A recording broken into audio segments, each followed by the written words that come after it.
What's going on, everybody? Welcome back to the Celtics Daily Channel, and congratulations, you have made it to the NBA preseason. That's right, the Celtics tip-off. We finally get some preseason action tonight as they're taking on the Memphis Grizzlies. John Moran, who we're going to talk about, will not be playing, but we did it, all right? We no longer, we still will a little bit, but we no longer have to break down every single little morsel coming out of practice, every single quote coming from every player on this team. We no longer have to do that. We can actually analyze some of the things that we are seeing on the floor. Today, what we're going to talk about is some of what we're going to see on the floor in Simon, some things that I'm hoping to see this preseason. We're going to bounce around the league. We've got King James we need to talk about, and then, of course, we'll get into your comments as we always do. But a couple of things up top before we get into it. If it's your first time here, hit the subscribe, all right? Closing in on 3K subs. We're going to give away some NBA tickets. Get involved once we get there. Come on, get involved. Like the stream. Hit the like button, I think I said that twice now. Subscribe, do all the things. The other thing, if you guys aren't fans, First to the Floor podcast, a part of the CLNS media company, go check them out. I jumped on their podcast last night with Wayne Spooney and Jake and had a really good time. Lots of fun, lots of laughs. It's probably not as positive about the Celtics season as you would like, but go check it out. That dropped last night. You can get it wherever you get your podcast. Or if you'd like to see my face, you can do it on YouTube. So go check that out. One of the things we did talk about is what we expect to see from Anthony Simons. And this is something listen, there's been a lot of dialogue coming out of Celtics camp about, specifically from Simons himself, who was like, yeah, defense is all about effort, and now I'm excited to try. Which again, then that I'm paraphrasing there, but that's essentially what he was saying.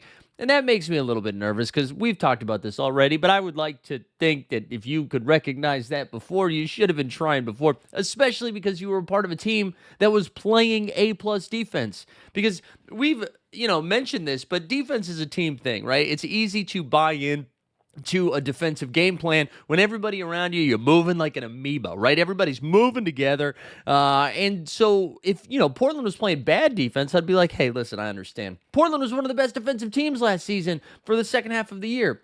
But anyways, no more talk, right?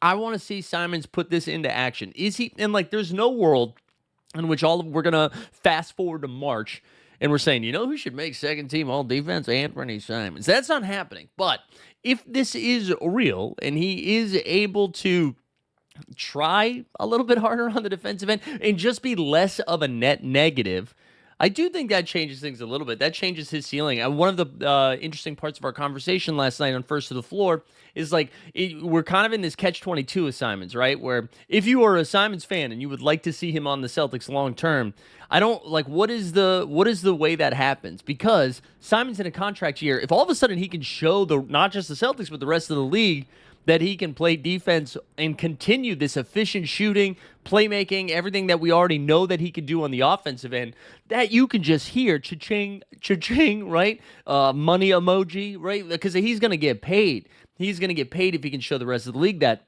And if he is on the Celtics long term, that means maybe he does not show that upside, and the Celtics are like, all right, we'll take a flyer. So I don't really know what to expect, but I am excited. And again, most likely, we're going to see the starters play anywhere from 14 to 18 minutes, unless Joe's already in sicko mode.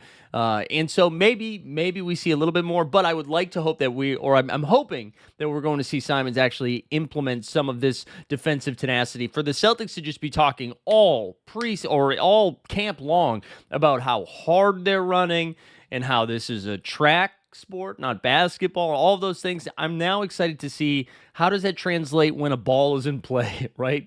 Does that translate to gameplay, or are we going to see something different? And that's why I'm curious to hear from the chat, what you're looking forward to seeing here in the preseason before we get going.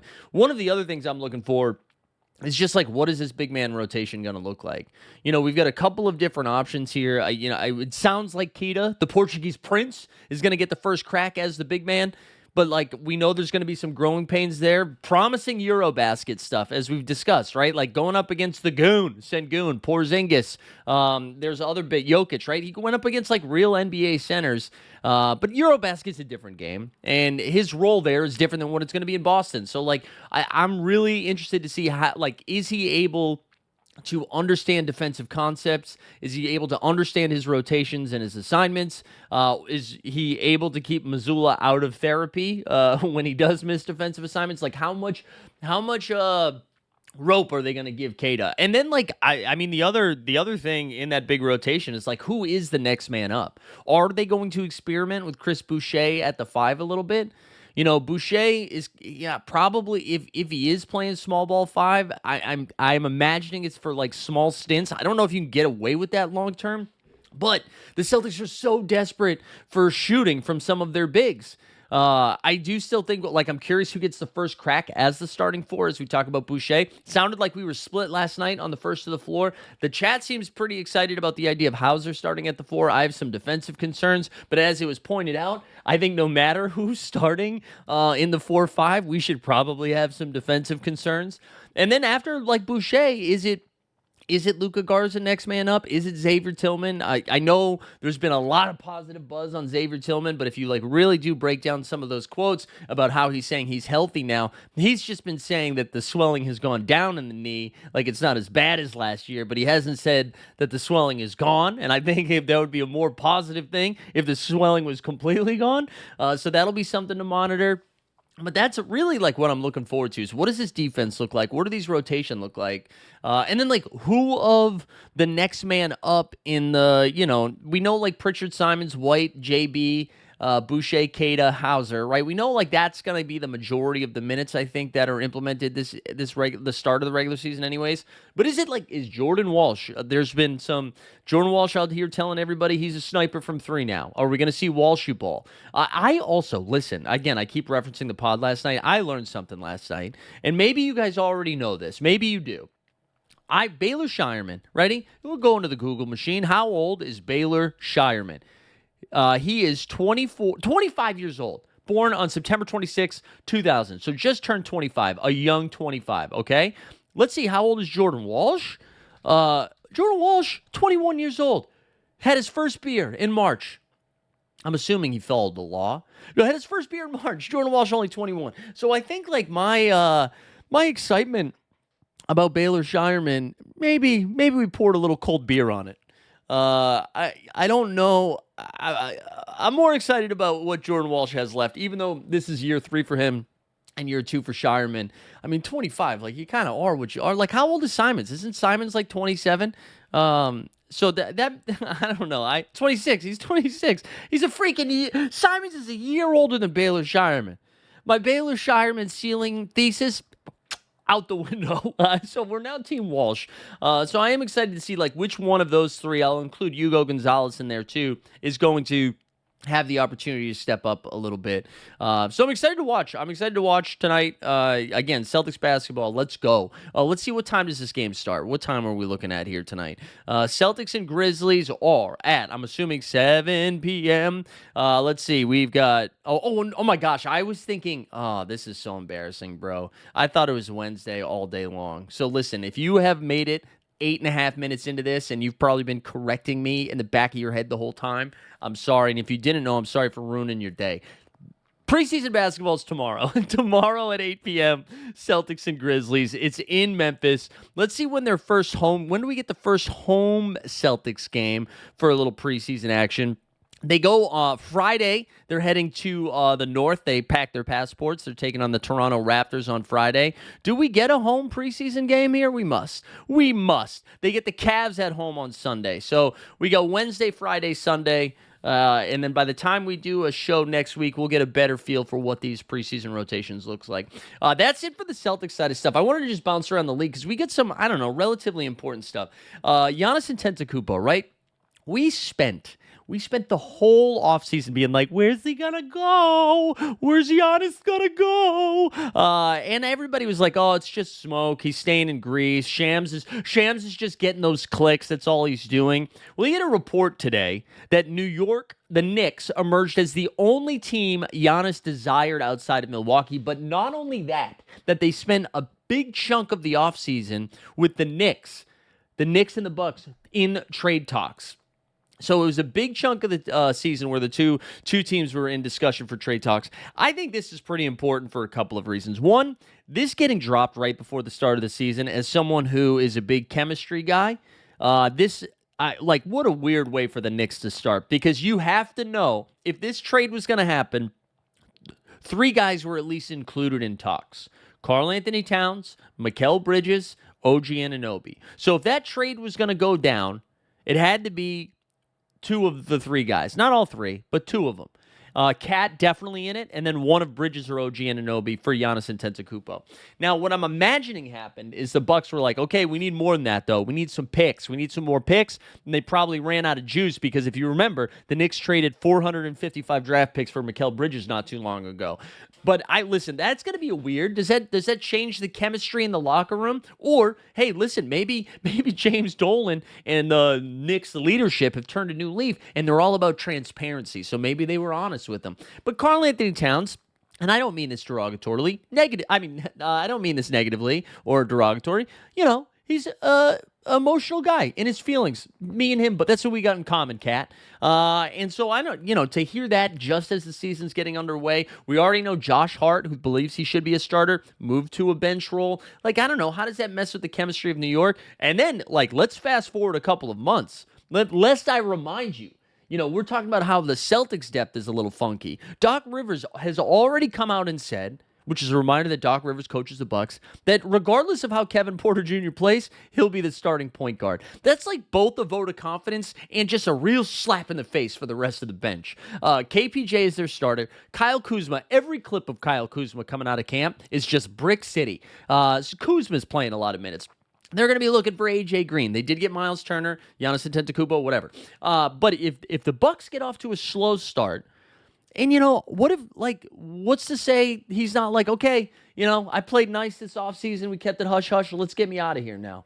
So these are, some pretty big storylines in the Eastern Conference to pay attention to. As for a Celtics team who's going to be probably floating between the 6th and the 8th seed, if you see turmoil in Milwaukee, you see, the Knicks, even if they have bad vibes, I think are still going to win 50-plus games. But I don't know. That changes some ceiling outcomes, I think. And who knows? Again, maybe the Knicks handle it fine. Winning cures all, right? So either one of these teams, they get off to a hot start, I don't think we're going to hear about it again. And I feel more confident in that happening with New York than I do Milwaukee. I think we're going to be talking about the Giannis trade rumors, especially, probably not with Boston, but you think about Houston and the Fred VanVleet injury, the Fred VanVleet contract that helps make things move.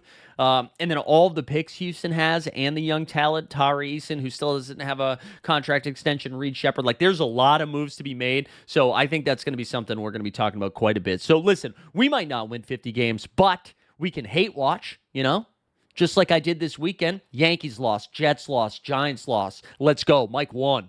So did Drake May. But in time that we'll monitor the Giannis stuff. The other thing, as the Celtics are playing the Grizzlies tomorrow night, Ja Morant already hurt week to week with ankle injury. This is the Memphis. Ja Morant's already dinged up. Zach Edey is going to miss a ton of time. Brandon Clark going to miss a ton of time. They're already in year from hell. This is year 3 of year from hell mode for the Memphis Grizzlies. You just you feel bad for them at some point. But that's what's going on there around the league. I don't know if you saw Luke Cornett. Shut up. Luke Cornett, baby. Let's go. Luke Cornett. I don't know if you saw the Luke Cornett highlight, and the highlight was on the receiving end as Wembanyama in a televised scrimmage absolutely bodied Luke Cornett. But shout out Luke. He gave it a go. Luke also got some love last night on the first of the floor pot. Let's get to Corny James.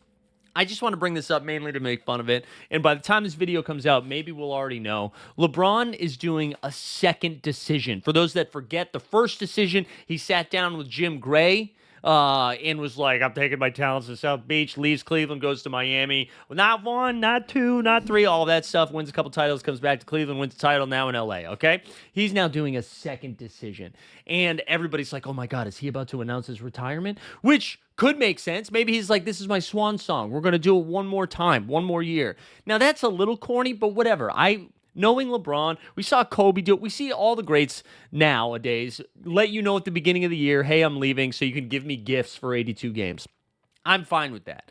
I swear to God, if this ends up being a Prime ad, right? Because we know he's at Bezos's wedding. We know he has a deal with Amazon. He's done it before. We know the NBA is coming to Amazon.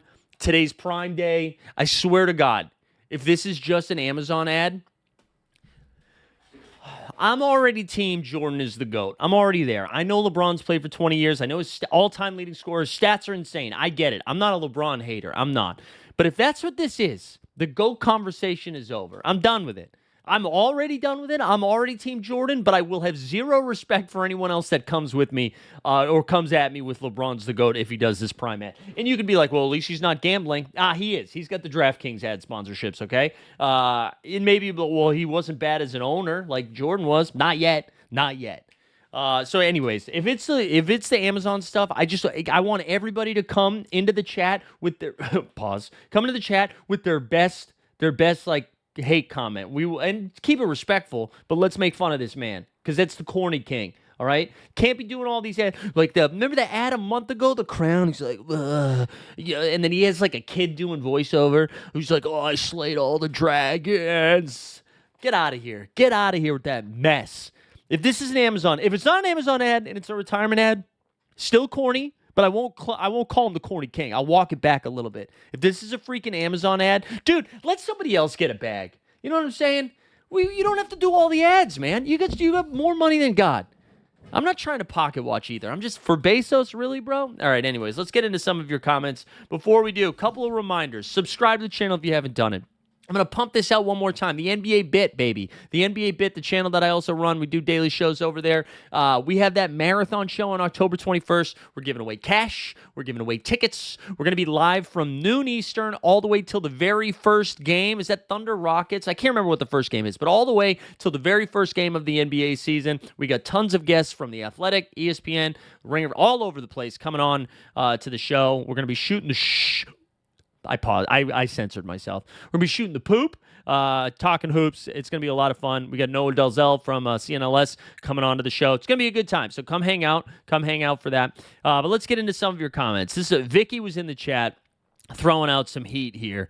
And I think this is fun. Vicky says, any chance we see Peyton Pritchard and Anthony Simons both start with White at the 3, JB at the 4, and then, whoever at the 5. Now, listen, that sounds like gas. If you're playing NBA 2K, all right, you think just the speed in which we'd be flying around? Sure.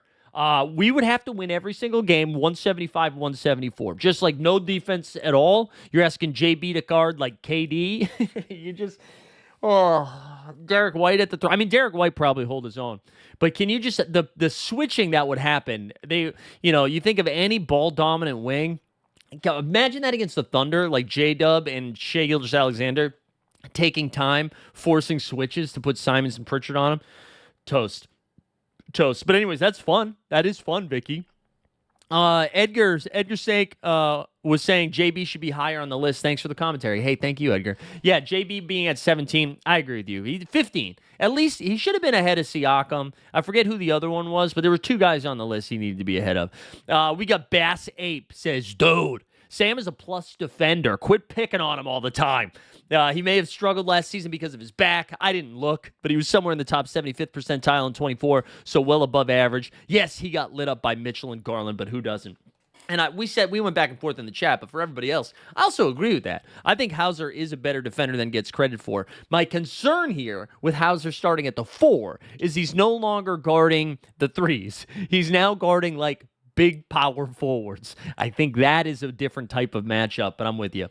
Wesley says, sorry, but I'm with PP in a different kind of way. I'm with PP, but in a different kind of way. SGA is a LeBron Jr., speaking of the corny king. He's a flop king. It's a baby act, in my opinion. You can see the fake flop every time. Tell me I'm wrong. Celtics Nation, baby banner 19. All right, I love it. I mean, SGA did flop a lot in the regular season, but I will say, I thought in the postseason he didn't get that flop and whistle. I thought the refs did a better job of not calling the flop. It had to do a little bit more work getting to the line. So I'm with you on the regular season, but I thought postseason OKC that wasn't the case. I thought they play physical. And then let's close with our guy Spiz plays games. Got to hand it to you. You got the gift of the gab. Even with zero news, you still managed to yap for 15 minutes. Some takes drive me bonkers, but very well earned subscription. Shout out you, Spiz. Yeah, do me a favor. Hit the subscribe if you haven't done. Appreciate everybody hanging out today. I gotta stress, Celtics don't play preseason basketball tonight. Sorry for leading you astray for the first 8 minutes, but on Wednesday, tomorrow, that's how excited I am. I'm already living in tomorrow. Tomorrow night they take on the Grizzlies, but we'll be back tomorrow. Thanks for tuning in. We outskis.